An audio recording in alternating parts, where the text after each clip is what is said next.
নমস্কার, সিম্পল জীবনযাত্রা নতুন একটি ব্লগে সবাইকে স্বাগত জানাচ্ছি। তো সবাই কেমন আছো? আমরা তো বেশ ভালোই আছি। ঘরে এত বড় একটা অনুষ্ঠান, বেশ ঝামেলার একটা দিন। তো আজকে অনুষ্ঠানের হচ্ছে শেষ দিন, আজকেই বড় অনুষ্ঠান। তো দেখছি অনেক লোকজন এসছে, যতজনকে ডাকা হয়েছে তার থেকেও বেশি লোকজন এসছে। বেশ ভালোই লাগছে, খুব আনন্দ লাগছে। তো গ্রামের মানুষজন তো একটু আলাদাই হয়, সত্যি খুব ভালো মনের মানুষ হয়। তো যাই হোক, যা ডেকেছিলাম তার থেকেও বেশি লোকজন এসছে, খুব ভিড় লেগে গেছে। আমরা তো প্রথমে চিন্তায় পড়ে গেছিলাম যে সব কিছু ঠিকঠাক হবে তো, কিন্তু ভগবানের ইচ্ছায় সব ঠিকঠাকভাবে পার হয়ে গেছে। তো যাই হোক, অনেক যে লোকজন এসেছিলো সবাই মোটামুটি খুব মজাও করছিল, আমরাও মজা খুব করেছি। ঘরে যেরকম একটা চাপ থাকে একটা অনুষ্ঠানে, যেরকম ঝামেলা থাকে, সেরকম আমরা সবাই মিলে কিন্তু খুব মজাও করেছি।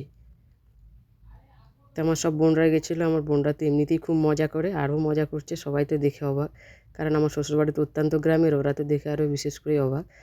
আর সবাই যে এসছে বেশ সুন্দর কীর্তন দেখছে, আর কীর্তনওয়ালারাও যারা এসেছিলো কিন্তু খুব ভালোই কীর্তন করেছিল। তো যাই হোক,